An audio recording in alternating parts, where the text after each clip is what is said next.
Hello, hello! Este é o Quick Tips, sua fonte de dicas para desenrolar o seu inglês. Quando pensamos na língua inglesa, imediatamente pensamos nele, os Estados Unidos. Não é à toa, é um país gigante que tem uma influência enorme no mundo inteiro. Mas o que você sabe sobre os outros países que usam o inglês como língua materna? Um dos lugares que muitas vezes é esquecido é a Austrália e, por consequência, pouco é conhecido sobre as curiosidades do local. Uma delas é que o país tem um apelido bem diferente, Down Under.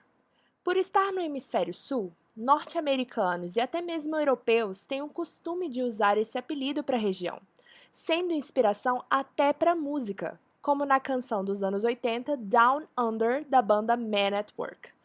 O que você sabe sobre a Austrália? Deixe nos comentários. See you next time!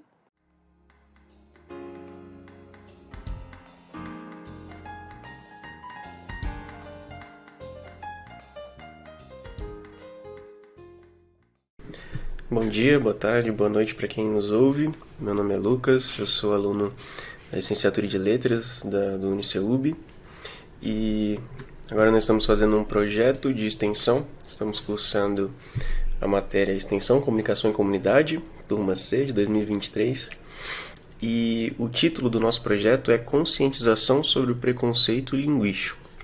Qual foi a nossa ideia? É conscientizar de um preconceito que existe, mas que é muito velado. A gente às vezes não tem noção de que ele existe, pratica sem saber ou sofre sem saber, achando que é só brincadeira. E a conscientização já é o primeiro passo para que esse preconceito possa ser combatido. Essa foi a nossa ideia, né? E com que recursos a gente vai fazer essa conscientização? A gente escolheu fazer a leitura comentada de um livro chamado A Língua de Eulália, do professor Marcos Baio, que é um autor que fala muito sobre o tema de preconceito linguístico. Tem várias obras publicadas sobre o tema, inclusive o livro Preconceito Linguístico. E algo interessante na obra do autor, justamente nesse livro Preconceito Linguístico, no seu primeiro capítulo de Metodologia do Preconceito Linguístico, o autor escreve o seguinte, vou ler aqui na íntegra. Parece haver cada vez mais, nos dias de hoje, uma forte tendência a lutar contra as mais variadas formas de preconceito, a mostrar que elas não têm nenhum fundamento racional, nenhuma justificativa e que são apenas o resultado da ignorância, da intolerância ou da manipulação ideológica. Infelizmente, porém, essa tendência não tem atingido um tipo de preconceito muito comum na sociedade brasileira, o preconceito linguístico. Muito pelo contrário, o que vemos é esse preconceito ser alimentado diariamente em programas de TV, de rádio, colunas de jornal, revista, livros e manuais que pretendem ensinar o que é certo e o que é errado. Sem falar, é claro, nos instrumentos tradicionais de ensino da língua, a gramática normativa e livros didáticos. Então, o que propõe o autor? Que a gente tem uma ideia que o nosso idioma, falado aqui no Brasil, o português, é uma língua só, que é o que a gente aprende na gramática normativa, né? É a nossa linguagem padrão, e que ela é uma língua só, e que tudo que desvia disso é errado, e é alvo de preconceito. E é justamente isso que o autor tenta combater, né? Por ensinar que no Brasil não se fala só uma língua, não existe só um português padrão, existe o que ele chama de português não padrão, várias variantes de coisas que a gente diria que é errado. Por exemplo, regionalismos e formas de falar específicas de cada área, às vezes até alguns problemas mesmo, um fato, algo que a gente julga que é errado mesmo, dizer problema em vez de problema, mas que o interessante é que o autor explica que cada uma dessas variações tem um motivo por trás disso, um histórico da nossa própria língua, de várias outras línguas que também vieram do latim, e é isso que ele explora nesse livro que a gente escolheu ler, que é A Língua de Eulália. A gente escolheu esse porque ele consegue apresentar essa matéria de uma forma mais didática, contando uma história. Por isso a gente escolheu fazer uma leitura, em certos pontos a gente para, comenta, vê um pouquinho, e propõe também a reflexão sobre o assunto, né? E espero que quem esteja ouvindo aí consiga acompanhar essa jornada e também refletir um pouco sobre esse assunto. É um tema bastante interessante. A gente vai fazer hoje o seguinte: nós vamos fazer um pequeno resumo do primeiro e segundo capítulos, porque eles são só para apresentar as personagens, e aí a gente começa a leitura comentada do capítulo 3. Ele é um pouco extenso, então talvez a gente tenha que parar na metade, mas no próximo capítulo, no próximo episódio daqui do podcast, a gente continuaria. Então, os primeiros 2 capítulos vão apresentar o cenário que a gente vai se inserir para poder tratar dessa obra, né? E ele apresenta 3 personagens pra gente: a Vera, a Silvia e a Emília. Elas são estudantes de letras, psicologia e pedagogia, respectivamente. São amigas, são professoras do primário de uma escola de São Paulo, e elas vão passar uns dias no interior, em Atibaia, com a Irene, que é a tia da Vera. E a Irene é uma professora universitária de língua portuguesa e linguística, já aposentada, mas que se mantém estudando e tal. E elas vão passar uns dias lá com a Irene. Junto com a Irene mora a Eulália, que é quem dá nome ao livro, né? A Eulália, que era uma mulher analfabeta, que aprendeu a ler e escrever com a ajuda da Irene, que tem um projeto que ensina analfabetos ali da região a ler e a escrever. E elas são muito amigas. A Eulália até parece que começou trabalhando para a Irene, cuidando da casa, mas elas viraram tão amigas, tão independentes uma da outra, que hoje moram juntas, né? Não tem mais essa relação de subordinação. E a Irene diz que a Eulália é um poço sem fim de conhecimento, que todos os dias ela aprende um pouquinho com a Eulália. Mas num determinado momento, as meninas, inclusive a Silvia e a Emília principalmente, elas meio que desacreditam desse conhecimento todo da Eulália, porque a Eulália fala, na visão delas, fala errado. Por exemplo, deixa eu até pegar aqui na página 14 do livro, elas começam a zombar da Eulália porque ela fala problema, os fósforo, moio em inglês. A gente são coisas erradas, né? Mas que o autor ele diz que isso não é errado, e sim uma variante, um português não padrão, uma variação do português, e que, assim, tem a sua própria estrutura, consegue passar a sua mensagem, mas que sofre, claro que sofre esse preconceito, porque ele desvia do português padrão que a gente acha que é o único falado no Brasil. Só que a Irene, ela tem esse conhecimento e ela propõe a dar uma aula, por assim dizer, e introduzir isso que a gente está introduzindo para nós hoje, né? Que é esse mito da língua única e o que é o preconceito linguístico e como é que essas variantes têm suas estruturas próprias, né? Mas é isso, os primeiros capítulos são para apresentar essas personagens e o cenário que a gente está inserindo. Agora vamos começar então a leitura do capítulo 3. Que língua é essa? O mito e a realidade, o errado e diferente, o eu e o outro. Beber uma água para começar.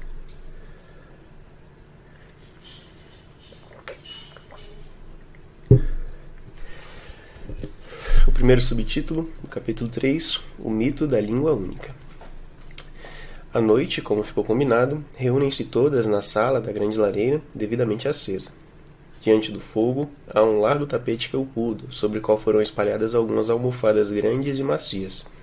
No centro, uma mesinha baixa com um bule de chá, outro de chocolate, canecas de louça branca, um prato com biscoitinhos, outro com um apetitoso bolo inglês. Irene remexe algumas folhas de papel que trouxe de seu quarto de estudos. Vera serve-se de chá, enquanto Silvia molha um biscoitinho no chocolate quente. Emília está ocupada em proteger seus pés com as meias grossas de lã que Irene lhe emprestou. Faz muito frio, mas a saia está bem aquecida e aconchegante. Não viu mais a Eulália hoje, comenta Vera.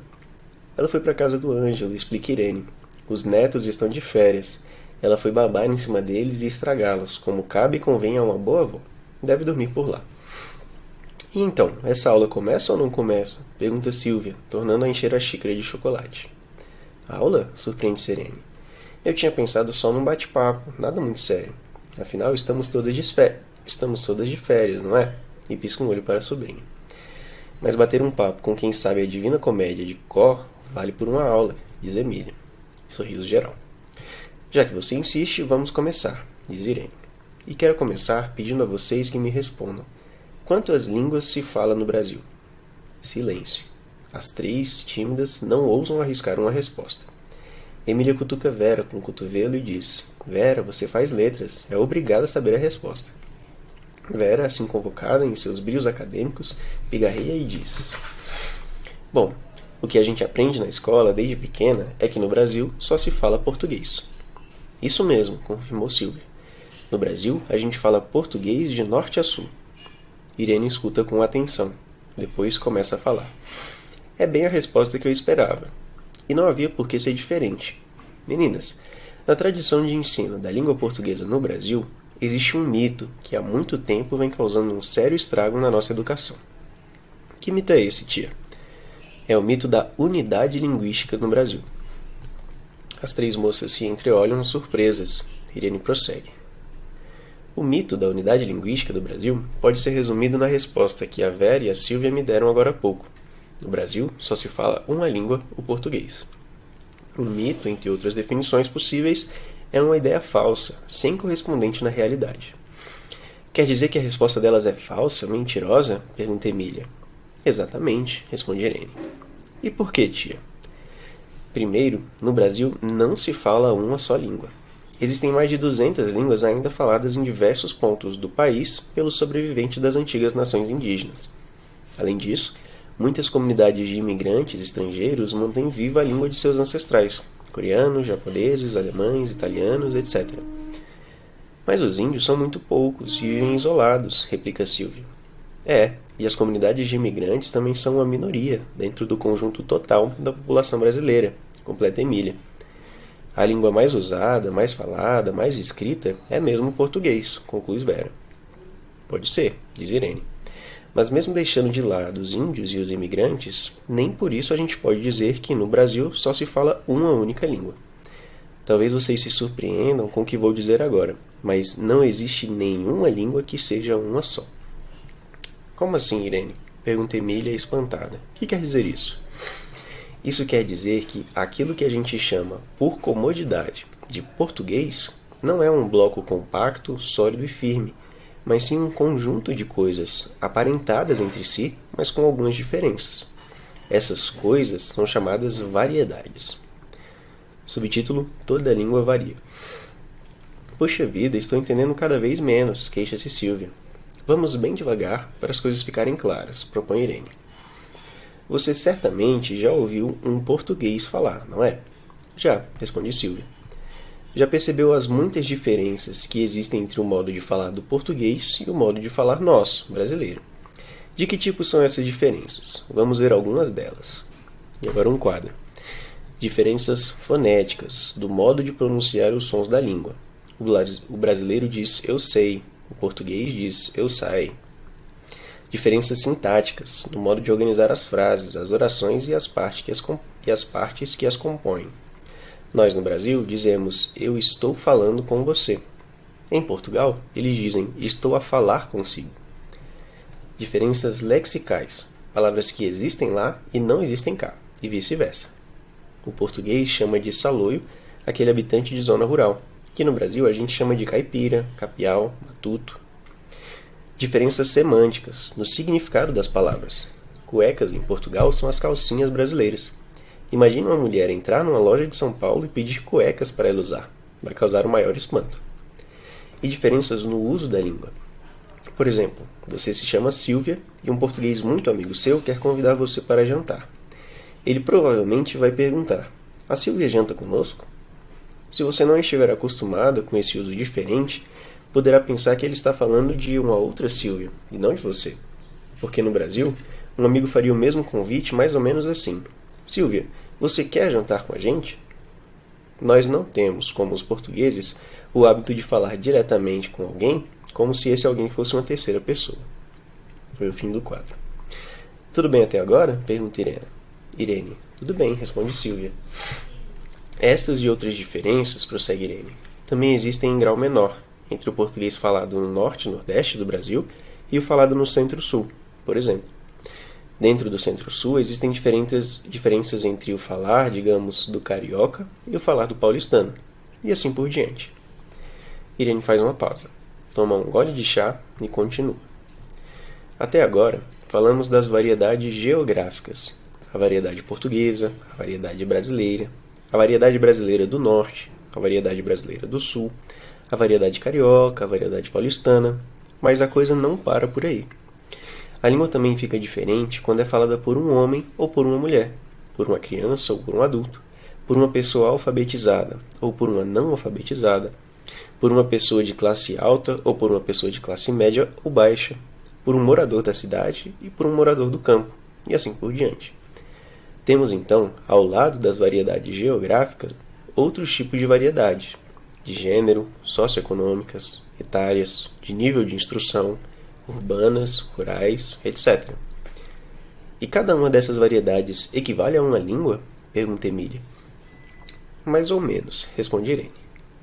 Na verdade, se quiséssemos ser exatas e precisas na hora de dar um nome a uma língua, teríamos de dizer, por exemplo, falando da Vera: esta é a língua portuguesa falada no Brasil em 1997, na região sudeste, no estado e na cidade de São Paulo, por uma mulher branca de 21 anos, de classe média, professora primária, cursando universidade, etc. Ou seja, teríamos de levar em conta todos os elementos, chamados variáveis, que compõem uma variedade.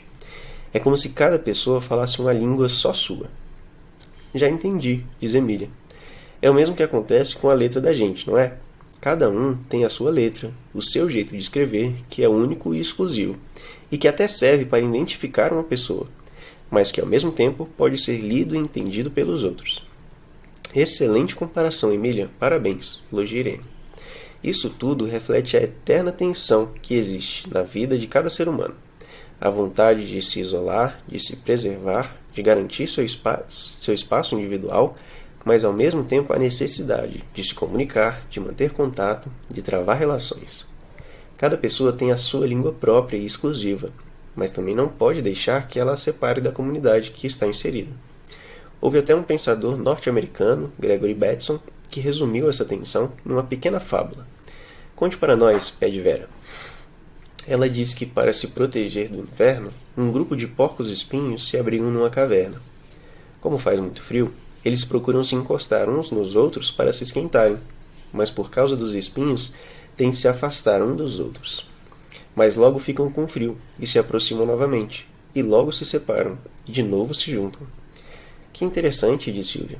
É uma história muito boa para alguém que, como eu, estuda a psicologia do ser humano.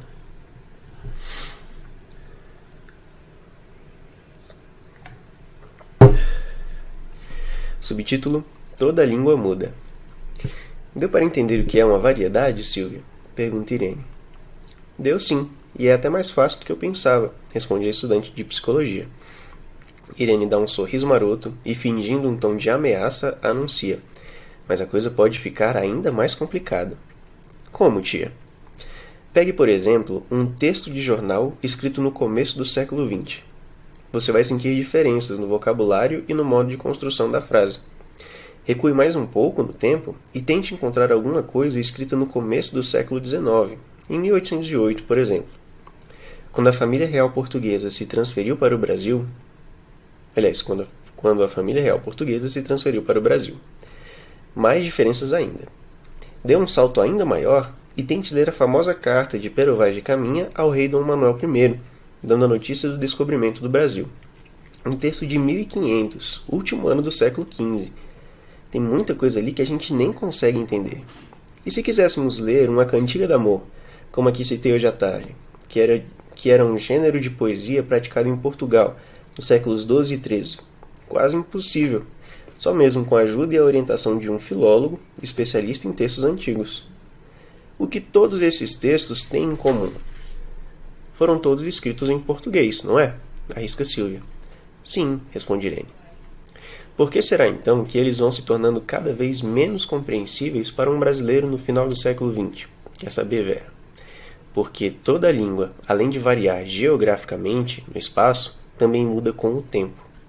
A língua que falamos hoje no Brasil é diferente da que era falada aqui mesmo no início da colonização, e também é diferente da língua que será falada aqui mesmo dentro de 300 ou 400 anos.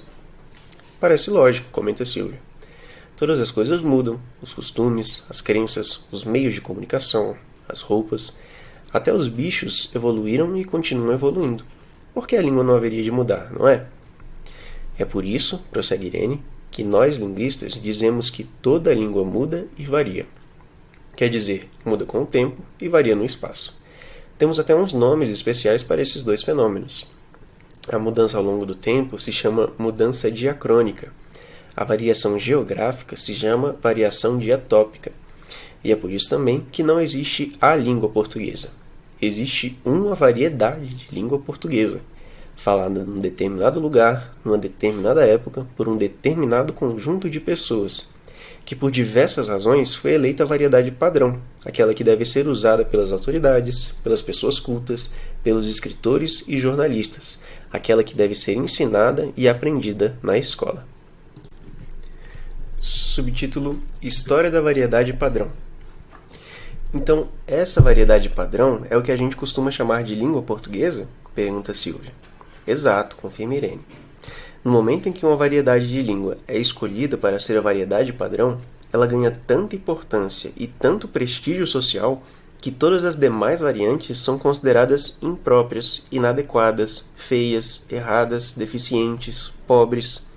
E essa variedade padrão passa a ser a designada como o nome da língua, como se ela fosse a única representante legítima e legal dos falantes dessa língua. Por isso é que se diz que uma língua padrão é uma variedade que tem exército, marinha e aeronáutica. O que quer dizer isso? Pergunta Emília. Quer dizer que é uma variedade falada pelas pessoas que estão no poder. Tia, você disse que a variedade escolhida para ser a padrão foi escolhida por diversas razões. Que razões são essas? Veja só, Vera. Os motivos que levam uma determinada variedade a ser eleita a padrão não têm nada a ver com as qualidades intrínsecas, internas, linguísticas dessa variedade. O que eu estou tentando dizer é que todas as variedades de uma língua têm recursos linguísticos suficientes para desempenhar sua função de veículo de comunicação, de expressão e de interação entre seres humanos. Mas por alguma razão ou razões, só uma delas chega ao posto de padrão. E eu volto a perguntar, tia, que razões são essas? Vamos ver alguns exemplos. Na Itália, a variedade que ganhou o título de padrão e que hoje chamamos de italiano é a língua originária de uma região chamada Toscana. Essa região teve uma importância muito grande durante vários séculos, tendo a cidade de Florença como capital política e cultural. Florença foi um dos polos do Renascimento, o grande movimento cultural europeu que revolucionou todos os gêneros artísticos e literários da época. Lá trabalharam e viveram gênios como Leonardo da Vinci e Michelangelo, e na língua da Toscana foram escritas algumas das obras-primas da literatura mundial: a Divina Comédia, de Dante Alighieri, as poesias de Petrarca, de Decamerão de Boccaccio. Além disso, a Toscana contava com uma moeda forte, o florim, que foi uma moeda importante de comércio internacional durante mais de 200 anos, e em torno da qual se havia organizado um sistema bancário muito evoluído para a época. Tamanho prestígio fez com que o toscano se tornasse, pouco a pouco, a língua da cultura de toda a Itália. E isso apesar de existirem naquele país dezenas e dezenas de línguas diferentes, chamadas dialetos, falado por milhões de pessoas, e também veículos de importantes manifestações culturais. Na Espanha, a língua oficial é a que se originou numa região chamada Castela, e por isso até hoje o espanhol é chamado de castelhano. Foram os reis da Castela que, por muitas lutas e guerra, conseguiram expulsar os árabes, que dominaram a Península Ibérica por quase 800 anos. Pouco a pouco, os nobres castelhanos foram alargando seus territórios, e quando terminou a Reconquista, isto é, quando não havia mais domínios árabes em um solo hispânico, os castelhanos já tinham conquistado o mais alto prestígio social, o que fez com que sua língua se impusesse a todos os demais habitantes do país. E tal como na Itália, existem na Espanha línguas faladas por muita gente, com grande tradição cultural, o catalão, o basco, o galego, mas que não conquistaram a importância política do castelhano. E no Brasil, Irene? Quer saber, Emília? Qual foi a história do português padrão que a gente usa hoje? No Brasil, a colonização começou pelo Nordeste, e é nesta região que se encontram as cidades mais antigas do país, Salvador, Olinda e Recife. A cultura da cana-de-açúcar fez da região, durante algum tempo, o centro político, cultural e administrativo do Brasil.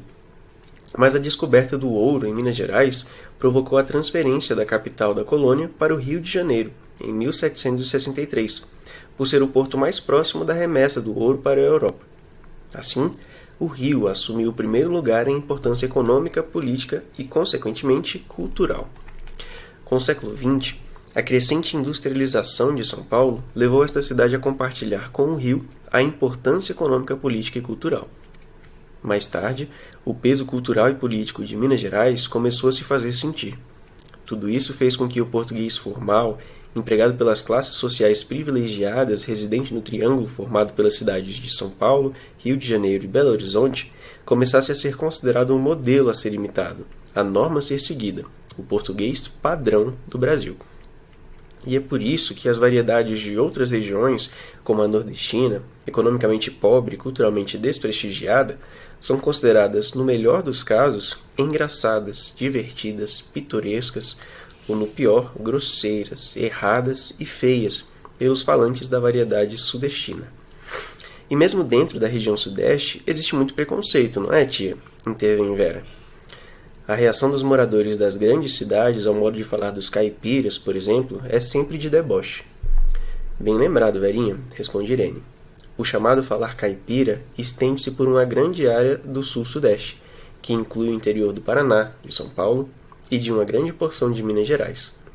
O traço mais marcante dessa variedade é o chamado R caipira, que recebe na fonética o nome técnico de R retroflexo. De fato, quase sempre ela é ridicularizada pelos moradores das cidades grandes. E veja que essas regiões que você citou não têm nada de pobre, não é? Lembra Silvio? Muito pelo contrário, são regiões muito ricas por causa da agricultura. E eu já li reportagens dizendo que o padrão de vida das cidades do interior de São Paulo, por exemplo, é comparável ao de países da Europa. É verdade, confirma Irene. Nesse caso, estamos diante de um preconceito muito antigo e que se encontra em muitos lugares do mundo. A suposta superioridade do urbano sobre o rural. Aqui a gente interrompe a leitura do capítulo 3 para o episódio não se estender demais, mas a partir do próximo episódio a gente continua a partir do próprio subtítulo. Mas pensando um pouquinho no que a gente leu agora, é interessante, né, ver como é que o contexto histórico, no momento histórico da classe, da sociedade, né, numa época determinada, é que determina qual vai ser a língua que vai ser adotada como padrão, né, pela importância cultural, socioeconômica daquela língua falada por um tipo de pessoa, né? Como a Irene falou aqui, a língua falada pelas pessoas que estão no poder, né? Que é a língua que tem exército, marinha e aeronáutica. Isso perdura por tanto tempo que a gente se esquece disso, e tudo que varia disso, né, dessa variedade padrão, eleita como padrão, a gente diz que é de fato, né, engraçado, divertido, pitoresco, ou, no pior dos casos, grosseiro, errado e feio. E foi legal ler isso pela primeira vez e pensar, né, que eu nem sabia que existia preconceito linguístico, e às vezes a gente pratica esse preconceito, né? Nós somos o sujeito ativo, mesmo que não intencionalmente, né? Mas quantas vezes você, né, já pré-julgou ou achou engraçado o jeito de alguém falar, talvez um nordestino, né, com um sotaque bem carregado, e não pensou, né, que ele estava falando errado, que ele estava falando engraçado, julgando que você estava falando a variedade padrão, né? Isso acontece mesmo. E essa é a reflexão que o autor propõe e que a gente gosta de colocar na mesa do debate, né? Ao longo dos próximos episódios a gente vai ver vários outros jeitos que isso é colocado para fora e como é que a gente pode evitar esse preconceito. Bom, vamos ficando por aqui, e na descrição do vídeo ou em algum lugar aí do nosso podcast a gente vai ter um link com um formulário, uma ficha de entrevista, para você falar um pouquinho sobre como é que foi a experiência de ouvir esse podcast e o que ele vai afetar no seu jeito de pensar daqui para frente quando você ouvir aí uma variante do português não padrão. Peço que, por favor, responda aí para a gente até conseguir medir o nosso alcance, né, com esse podcast. A gente fica por aqui, no próximo episódio a gente continua a leitura de A Língua de Eulália.